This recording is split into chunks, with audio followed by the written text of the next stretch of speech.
Síntese dos profetas maiores, estudando o livro do profeta Jeremias, o item 13 do nosso livro. Jeremias em vão intercede pelo povo. Estudando Jeremias 14, versículos 1 a 22 e capítulo 15, versículos 1 a 21. O capítulo 14, versículo 8, nos diz: Ó esperança de Israel, redentor seu no tempo da angústia. Deus não atende ao clamor de Jeremias, pois os israelitas tanto amaram afastar-se, capítulo 14, versículo 10. Bom, então, depois no capítulo 14, versículo 11, diz que Deus ordena: não rogues por esse povo. Ou seja, Deus é misericordioso, Deus é longânimo, mas para Israel havia chegado a hora do juízo. E aí vamos destacar também o versículo 14, que diz: E disse-me Yahvé, os profetas profetizam falsamente em meu nome. Nunca os enviei, nem lhes dei ordem, nem lhes falei. Visão falsa e adivinhação e vaidade e o engano do seu coração são o que eles vos profetizam. Ou seja, nós vimos que os sacerdotes estavam corrompidos porque não ensinavam a lei do Senhor, tá bom? E os profetas também estavam falando mentira.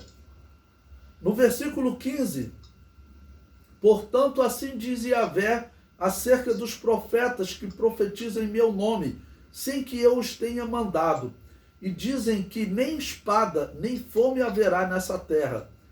A espada e a fome serão consumidos esses profetas. Bom, então nós estamos vendo como a corrupção estava em todas as áreas de Israel. No versículo 18, diz: até os profetas e os sacerdotes correram em redor da terra e não sabem nada.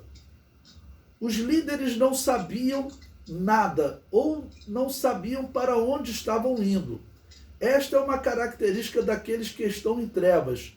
1 João 2,11 diz, anda em trevas e não sabe para onde deva ir, porque as trevas lhe cegaram os olhos.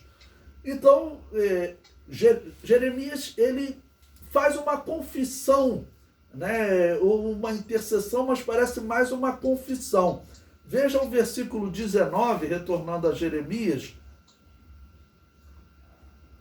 no capítulo 14, no versículo 19, que diz: de todo rejeitaste tu a Judá, ou aborrece a tua alma Sião? Por que nos feriste e não há cura para nós? Aguardamos a paz e não aparece o bem, e o tempo da cura, e eis aqui turbação. Ou seja, ele está, vamos dizer, clamando, tentando entender o porquê desse sofrimento todo de Israel, ok? E eles estão aguardando a paz, aguardando o bem, ele diz, mas infelizmente ele só recebe anúncio de perturbação. Depois, prosseguindo em Jeremias 14, agora o versículo 20, Yahvé, conhecemos a nossa impiedade e a maldade de nossos pais, porque pecamos contra ti. Ou seja, ele faz a confissão. Infelizmente, essa confissão não estava nos lábios do povo. O versículo 21, não nos rejeites por amor do teu nome, não abatas o trono da tua glória. Lembra-te e não anules o teu concerto conosco. O versículo 22, haverá porventura entre as vaidades dos gentios alguma que faça chover? Ou podem os céus dar chuvas? Não és tu somente, ó Yahvé, nosso Deus. Portanto, em ti esperamos, pois tu fazes todas essas coisas. Ou seja, ele faz uma confissão, mas infelizmente essa confissão não estava no povo. Quando chega no capítulo 15, versículo 1, Deus diz, olha, ainda que Moisés e Samuel, homens que foram sinônimos de intercessão, ainda que Moisés e Samuel se pusessem diante de mim, não seria a minha alma com este povo.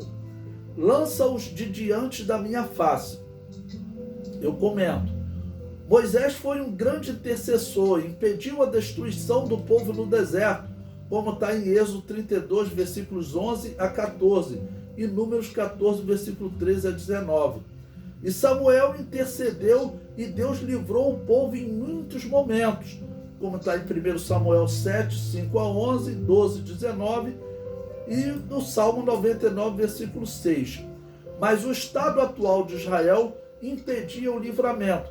Ainda que Jeremias fosse também, ele era um homem de Deus, mas Deus está dizendo que não havia intercessor que mudasse aquela situação, ainda que Moisés e Samuel se pusessem diante dele.